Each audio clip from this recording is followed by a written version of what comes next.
Hello and welcome into Devils in Detail headquarters here at the beautiful Walter Cronkite School of Journalism and Mass Communication in Phoenix, Arizona.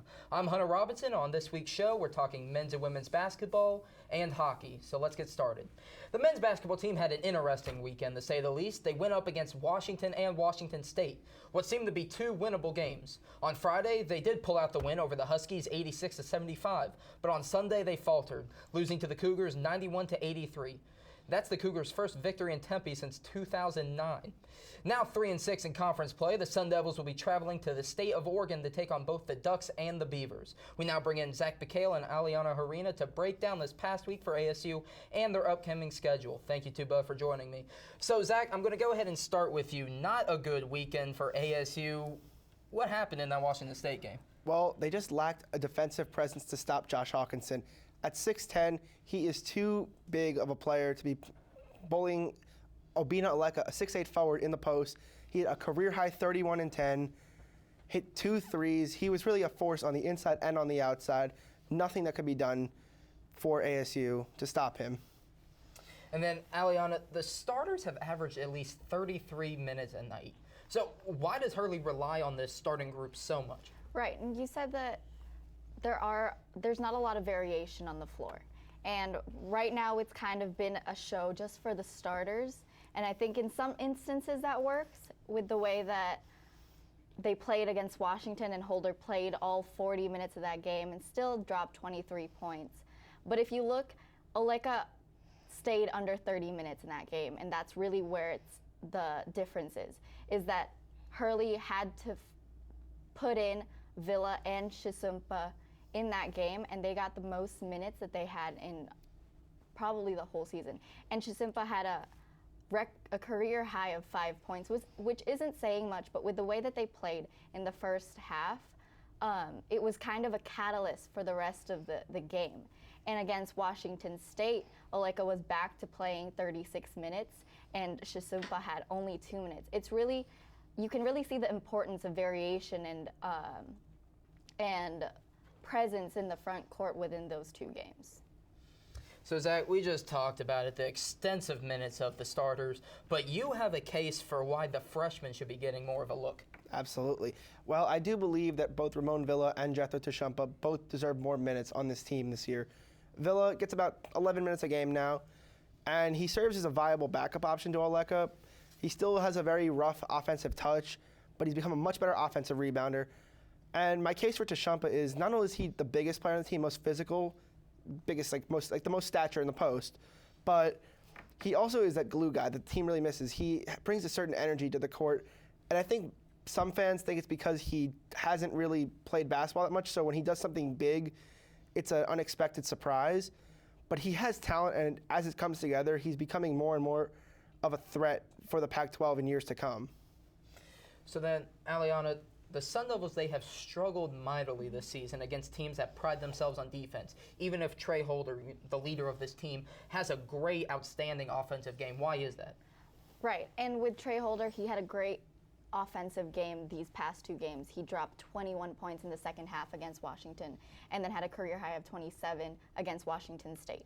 But it really shows that defense can make or break a game. And against teams like Washington, who are also defensively lacking, they played great. Shannon Evans did a great job defending Markelle Fultz. They forced turnovers, and they won the rebound game. But against teams where they have players like Josh Hawkinson, who plays both the offense game and the defense game, ASU really needs to step up in defense, especially during transition getting back. And then finally, Zach, do you think that this team could maybe win a game in the Pac-12 tournament come March? As much as I'd like to be an optimist, I'm a realist. There's no chance that this losing streak is going to span another year. They haven't won since 2013, an 89-88 win over Stanford when they made the NIT. But this is a team that's still a year away from doing some damage in the Pac-12 tournament. They have the pieces. Now it's going to take one more year for it to all come together. Now I'll ask you this: do you think that let's say they don't win a game. All right, your realistic viewpoint comes to fruition. They don't win a game in the Pac-12 tournament, but they end the season in that 5th spot when it comes to as far as seeding-wise goes. Do you think that maybe they could be looked at for the NIT tournament as one of, maybe the last seeds to get in, or one of the invitations to be sent out, I should say? No, unfortunately, while they played a very strong non-conference schedule, some of their home losses to New Mexico State, just some of those schedule killers, their RPI killers, have hurt the Sun Devils this year, and because of that, they will be left out of the postseason this year. Alrighty, well, I guess we'll have to wait till next season then until we see if the Sun Devils can actually make some noise in the postseason. Thank you two both for joining me. The women's basketball team has experienced something they aren't accustomed to. They've lost 3 in a row. And it doesn't look like it's getting any easier for the Sun Devils. After losing Kelsey Moose to injury early in January, the Sun Devils haven't looked the same. They've been a lot less aggressive in the paint, and they aren't doing a very good job of hiding the fact that one of their key players is missing. After 2 tough losses at UCLA and at USC, the Sun Devils are returning home this weekend as they will face the #1 team in the Pac-12 in Oregon State and a gritty Oregon team that has the ability to pull an upset. We now bring in Leah Soto and Jordan Kaye to discuss the recent issues for the Sun Devils. So Jordan, I'm going to go ahead and start with you. This team obviously hurting without Kelsey Moose, but do you think that the lack of depth has anything to play? Yeah, besides the Kelsey Moose injury, they're also lacking Kiana Ibis, who's a forward. And so that's making the guards have to play the forward position. They're guarding people that they shouldn't be guarding. You see it with Robbie Ryan, who was not a starter coming into the season, but now is having to play starter minutes and a starter role. And she's defending the #3, which is a forward for the other team, and she should not be ever doing that. It's a mismatch every time, and that always goes bad for ASU. So then, Leah, what happened in that loss to UCLA? Honestly, I'm not sure what was going on in that first half. They were down by as much as 18 points in the first half. Somehow they managed to step up though, and they closed it down to 5 within the second half. But they couldn't close it out. And I think that's a problem that they have, is that they just can't seem to do what they need to do in the last few minutes, the last few quarters of a game. They just aren't clutch. And do you think that carried over to their loss at USC? Oh yeah, definitely. I totally think that losing to UCLA, even though it might have been an expected loss considering how great UCLA's been this year, I think that them being so close to a comeback might have disheartened them a little bit, so that they weren't able to beat somebody that they should have been able to. So Jordan, at the start of the season, the best part of this team was the surprisingly strong play from the guards. But they haven't really performed well in the past few games. What do you think has been the biggest change from the beginning of the season? I think they're trying to do too much. They're a young team. Most of them haven't played a full season, and they're just trying to do too much. They were getting the ball down low early to Dornstarter and Bruner, but then they're holding the ball. They're shooting late shots as the shot clock's expiring. They're not moving it. It's rough right now. I don't know if it's fatigue. Most of them are playing their first full year, or it's just inexperience or just lack of practice. I don't know, because they are playing harder teams, but they're not putting up nearly as many points, rebounds. The rebound Charlie Turner-Thorne has been touching on, she says they should get at least 20 a game. I think last game they had like 12. So definitely a weak spot for ASU. And another thing is the defenses have started to play a 2-3 zone on them, and ASU just hasn't been able to figure it out. So they just need to make some in-game adjustments and figure it out. And then finally, Leah, why have the Sun Devils struggled so much when they face ranked teams this season? I think that for the most part they can't score as well as the ranked teams that they're facing. The ASU has always been a pretty good defensive team, but they can't seem to put up as big of numbers as the other teams that they're facing can, and they might be able to hold them back defensively, which is why we see them losing close games and not blowouts. But they can't close it. They can't put up enough points in order to get that win. And I think that that might be one of the main reasons for that. I also think that they might just get discombobulated. Mm-hmm. They can't get their surroundings. It's a mind game, and I think that they might have a little trouble with that, considering how inexperienced most of the players are. Yeah, I mean, it definitely doesn't help when you have, freshmen making that big of an impact on a team. Well, we'll definitely have to see if they can, right the ship this weekend. So thank you two both for joining me. Hey. While on the court, the season may not have been going as planned for the Sun Devils, on the ice, the Sun Devils are exceeding expectations. In only their second season as a Division I program, they have reached the 10-win mark, something that may seem like a small feat, but for a team that has competed against the best in the country, it means so much more. With only a few series left in the season, we now bring in Nicholas Batters and Ethan Schmidt to discuss what has been a great past few weeks for the Sun Devils. So, Nick, I'll go ahead and I will start with you. The Sun Devils have been on a tear as of late, seeming to prove themselves as a serious ice hockey program, before most would have expected. There is one player in particular for the Sun Devils that really has been making an impact. Anthony Croston. Am I pronouncing Anthony Croston, yeah. Croston, I'm sorry. I'm not good with names. No worries. What has he been doing that's just been, leading the charge for the Sun Devils? Well, frankly, I'm surprised that the ice that ASU has been playing on hasn't melted yet, because he has been on fire lately. In his last 4 games, he has scored 6 goals and he has an assist. Things have just been going right for them at a time when the most senior player on the team, Robbie Belargian, hasn't been able to put the puck in the net. Anthony Croston's been stepping up. Remember, he had that hat trick last weekend against Southern New Hampshire. He scored another goal in the second game. Didn't score a goal in the first game against Quinnipiac, and then in the second game, he had 2 more goals. So he's been a key part of this team, and frankly, I think he's the reason that this team pulled out the win against Quinnipiac. So then, Ethan, the Sun Devils have been good, but there are definitely some areas where they still need to improve. What is the major area that you think they still need to improve? Well, Hunter, I noticed that the Sun Devils gave up far too many shots in this past series against number 17 Quinnipiac. Obviously, Joey Decore came up big in the second game. We'll get to that later, but they need to start cleaning up their play as far as taking silly penalties, getting in the box. They put Robert Levin in quite a world of trouble in the first game. He wasn't able to succeed as well because the Sun Devils put the Quinnipiac Bobcats on 10 power plays. You just can't beat a ranked team when you're in the box that much. And also, Quinnipiac was able to manage over 50 shots in both games.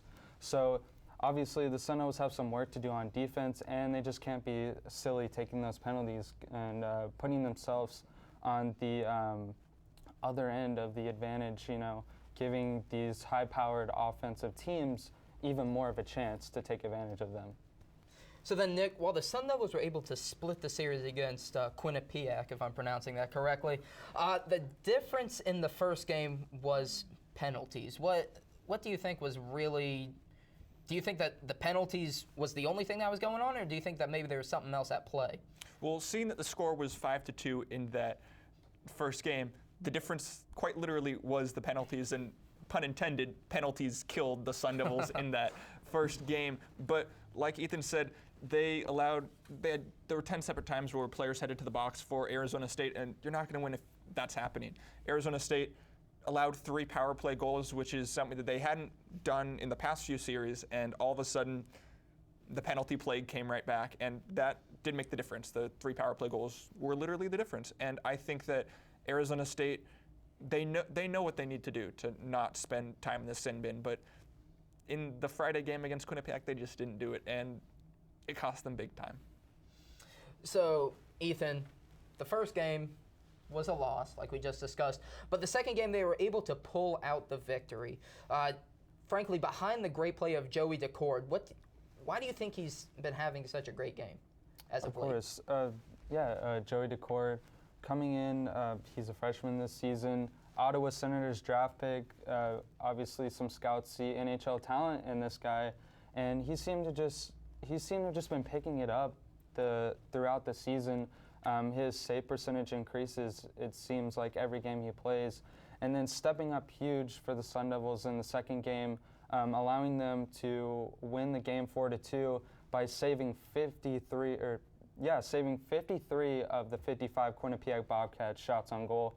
That's amazing. That's a .964 save percentage. That's just huge play out of your goaltender. He made some crazy game-saving highlight reel saves when the Bobcats got odd man rushes or breakaways, and he just seemed like he was ready to play, and he was just comfortable and loose on the ice, seeming to have his push over in the crease, playing in the right position, seeing everything coming through. So I think Decord is hot right now, and the Sun Devils are really excited to go forward in the future with him. So, Nick, talk to me more about that second game. Yes, Decord had a great game, which, I mean, obviously whenever you have a player that's playing that well, success is going to follow. But talk to me about the rest of the team. What did they do right in that game? Well, I think the biggest thing, and something that's really been a storyline all season, when the Sun Devils score first, chances are they're going to win. Of all the games that ASU's played this year, close to 30, there has been one game where they haven't scored first, yet still won. So of their 10 wins, 9 of them have come when they've scored first, which is a huge mark. And that's something that they did on Saturday that they simply did not do in the first game against Quinnipiac. And I honestly think that Arizona State had like little Swiffers on the bottom of their sticks because their play cleaned up so much when it came to special teams play. They only allowed one power play goal on essentially the same number of penalty kills for the team. So their special teams play really cleaned up, and that combined with Joey Decord looking fantastic in that after a tough loss from Robert Levin, you combine those with the fact that they scored first, and that's just a recipe for success for Arizona State hockey. And I think that is really the recipe that they need to follow going forward in order to continue a successful program and build that successful program. So then, Ethan, finally, what are you going to be looking for this upcoming weekend when the Sun Devils travel to face Western Michigan? Yeah, Hunter, the Sun Devils are going back east once again this season. They've been doing it all year to go play the Northeastern powerhouses in the NCAA. But we mentioned it in our roundtable that the Western Michigan Broncos were number 10 as of yesterday, Sunday. But today some new polls came out, and they've actually moved up another spot to number 9. So obviously another big tough test for the Arizona State hockey team coming this upcoming weekend in Kalamazoo, Michigan. And the Broncos are 14-7-3 on the season, and they played some similar teams. They played Air Force, Denver, and St. Cloud State. And the Broncos have quite an offense this season. They're averaging 3.21 goals per game. That's pretty solid to be over 3 goals for your team.